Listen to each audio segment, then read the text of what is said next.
Good morning. This is Greg, the Window Doctor with Dallas Energy Efficient Products. Hope you're having a great day.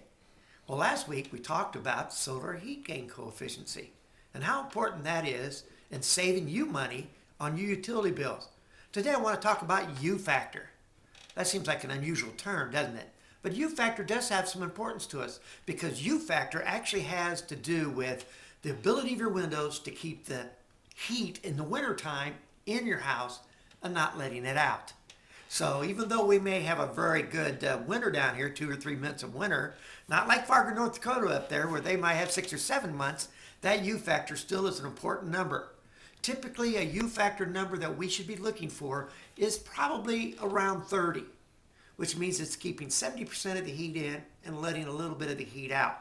Okay? So U factor is an important number. But another number is V, transmittance. That has to do with visible transmittance, that amount of light that comes into your house.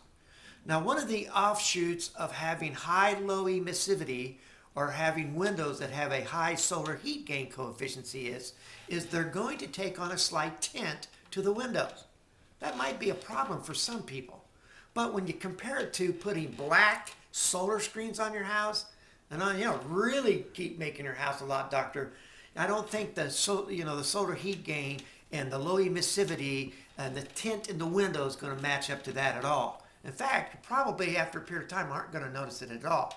But it does have a slight tint, so it tends to lower the amount of visible light coming in. So that might be a factor that you want to consider. There are different kinds of glass systems. There's low E squared, and that was the glass system that had 2 coats of low emissivity. That's been around for about 10 to 15 years. It's going to have a higher visible light transmittance, which means it's going to let more light in, but it's going to give you less energy efficiency because it has a solar heat gain of about 30.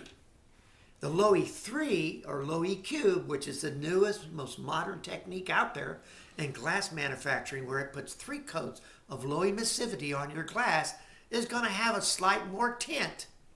But it's going to also lower it from 30 all the way down to 20. So those might be some factors that you may want to consider. This next week, what we're going to be looking at is installation. Installation's critical in getting the full benefit of a window. So this is Greg, the Window Doctor, signing off.